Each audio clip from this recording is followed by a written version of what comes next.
A dime. The smallest coin you have in your pocket or purse, destined to end up in a coin jar at home, lost and forgotten with a bunch of other coins. Pretty powerless, doesn't buy much of anything or anything at all. But there was one dime, one time, that made all the difference. One dime, one time, that changed my life. Let me tell you that story. It was December 23rd, 1971. I was standing in a park in Toronto. I was at the end of a road from an affluent home in Montreal to homeless in a park in Toronto. This park's still there today. If you went there this morning, you would see people drinking out of paper bags or shooting up or sleeping on a park bench. Everything they own is on their back or in a shopping cart beside them. I know it was a very dirty, lonely, and sometimes violent existence. And I was one of them. I was waiting for a couple of guys to come out where we would do what we've always done. We'd go over to the street and we'd panhandle and get enough for a bottle of wine. And when we had enough, we would take that bottle of wine back to the little flop house in which we were staying, and we would drink the wine and tell each other lies. Lies like, tomorrow I'll quit drinking. Tomorrow I'll call my family. Tomorrow I'll get a job. Tomorrow I'll be the best salesman there ever was. Tomorrow, tomorrow, tomorrow, but not today. And we go back to the street and we drink some more. At the end of the day, we had to make the most difficult decision of the day, and that was, in the shape we were in, would we go back and get enough to sleep indoors, or would we sleep on a park bench? Indoors was 5 guys to a room, or 6. And the rule was you tied your shoelaces around your ankle. Otherwise, the first guy up got the best pair of shoes. It was a dirty, lonely, and sometimes violent existence. And that morning on December 23rd, I was standing there. It must have been cold. It is in December and in Toronto. I don't remember, but I got to a point where I just simply couldn't go any further. Oh, I don't mean I couldn't drink some more or get arrested again. I could do that. But it seemed I was trading off my very soul. I had nothing left to give. It seemed to me I had 2 choices. Die or change. Die or change. I'm 26 years old, thinking about suicide. Suicide, a constant thought. Die or change. Somewhere out of the recesses of my memory came a memory of a little job months before. A paint store over at College in Spadina. Just a little store, and I had a day job where I would take paint out of the cellar and put it up on a shelf. There was a radio playing in that store that day, and it seemed to be playing a commercial over and over. May not have, but it resonated over and over with me. And it was a commercial about alcoholism. And I don't remember what the commercial said, but the tagline said, if you're having a problem with alcohol, call us, we're in the book. Call us, we're in the book. Call us, we're in the book. I kept thinking, call us, we're in the book. And that memory came back. And I found myself wandering over to King and Yonge, a very busy commercial corner in Toronto where hundreds, if not thousands of people are going by at 8 in the morning. And I stuck out my hand. And out of that crowd of folks, one guy walked in and out of my life and dropped a dime in my hand. Now, in 1971, there were no cell phones. And the only way I could make a phone call was a phone booth. And it cost a dime to make a call. And I took that dime and I made a call and I never had another drink. My life trajectory changed in that instant when that dime went in that phone and the call was made. And that guy that dropped that dime in my hand will never know the impact of what he did. I was completely unemployable. Synapses weren't working, too many drugs, too many drinks, too many fights. I lived at the Salvation Army in the Fred Victor. My first Christmas, 2 days after sobering up, was at the Fred Victor. Maybe 400, maybe 500 people in and out having Christmas dinner, all of us huddled over our little plate of food, or a big plate of food. Very lonely. But slowly my life began to change. At 6 months, friends took me up to the TEDxOttawa, place that sells used clothing. They bought me a suit, green pair of pants, green plaid jacket, green. I've worn green since, but and they sent me out to get a job. Now, I had no phone, had no address, and the top of my resume was panhandling. Not a lot of folks looking for that particular skill. But I knocked on doors and knocked on doors. I got a little job, and then I got a little better job, and a little better job. And by 1979, I was in Oakville, and things were working well. Oftentimes, meeting somebody makes all the difference, too. I met a guy. We got along really well, and we were running a political campaign, and we had lots of fun with it. And we said to ourselves, gee, we work so well together. Let's go into business for ourselves. I don't have time tonight to tell the whole story about that, but that became the second cup.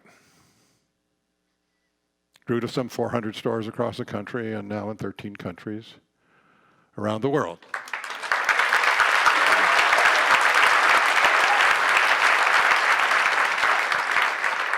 Thank you. It's a great Canadian story, and I sold my interest in that some time ago and went off to other things. And one day I was on a flight.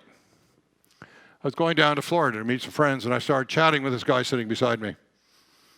And he was telling me about his job. He was working for the UN. He was working for UNICEF. He was working in Khartoum, which is the capital of Sudan. And he was working on the streets with kids. Spoke to me, of course, of people living on the street. And these kids were living on the street. There were some 10,000 of them on the street. They'd come from all over the country because of famine and civil war, and they were trying to struggle to get along. And Peter's job was to try and find them food or shelter, education, something for those kids. And one day he went over to the U.S. Embassy to see if he could find something that might be useful for kids. And he came back to the shelter that afternoon, a half a dozen kids in the shelter, and he had an old Tom and Jerry reel-to-reel cartoon. And he showed it on the wall, and the kids didn't speak English, but they were mesmerized by the animation, and they wanted to see it over and over and over. And that night, 100 kids, the next night, 1,000 kids, and they wore out the film. Peter went on to tell me that World Health Organization were testing kids for serious diseases, and it turned out 23% of these kids were HIV positive. Kids were dying of AIDS, and they didn't know how they got it. AIDS only came into the world in 81. Here it is 85 kids, 15, 14, dying of AIDS. The idea that came to us on the airplane is, why doesn't somebody make an animated film and deliver a health message? An animated film to get their attention, a health message to save their lives. We got excited about the idea. Found myself walking up and down the beach in Florida. How am I going to make a film? I've never done that before. To make a short one and a long one. Came back to Toronto, created Street Kids International. 2.5 years. $2.5 million. We made a 23-minute animated film. Now, this again before computers, so every one of these cells of a 23-minute animated film had to be hand-drawn, hand-colored, hundreds of thousands of those cells. We stayed in touch with World Health. And one day, Jonathan Mann, the head of the AIDS Secretariat, called and said, we're having a symposium of AIDS workers from all over the world. Would you please bring your film? We're desperate for whatever help we could get. So, of course, we worked night and day and finished the film, and we flew to Geneva.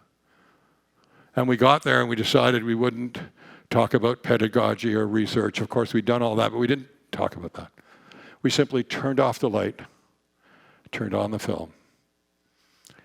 23 minutes later, the lights came up, and you could hear a pin drop. And Jonathan Mann got up at the back of the room and said, guys, that film is a benchmark for teaching kids about serious subjects for the 21st century. They targeted 40 million kids to see that film. Played in every continent, every country, every language of the world. Hijacked every AIDS conference. Kids lived because two guys met on an airplane. So don't tell me you can't make a difference. Don't tell me you can't change the world. Don't tell me your ideas don't matter. You can change the world. But this story is not about me. This story is the power of a dime. And the dime, of course, is a metaphor for compassion. The compassion we all have for each other. The compassion of that one man walking out of a crowd and putting a dime in my hand just when I needed it. And my life changed. And he has no idea of what happened. Today, I'm chairman of CUSO International, one of the world's largest volunteer sending organizations in the world. We operate in some 20 countries, and we have sent some 13,000 volunteers over the years. And I began chatting with one of our return volunteers, and he told me his story. As a young man, he went off to Tanzania to teach school, up in the rural section of Tanzania. And there he met a young man who he recognized was really bright and intellectually curious and wanting to learn. But this boy was so poor that he could only come to school every other day because he had a brother and they only had one pair of shoes. So they had to share shoes, so each day they went.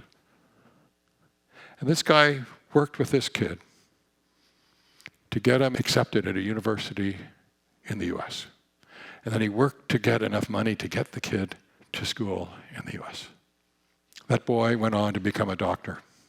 And then his intellectual curiosity continued and he got his PhD.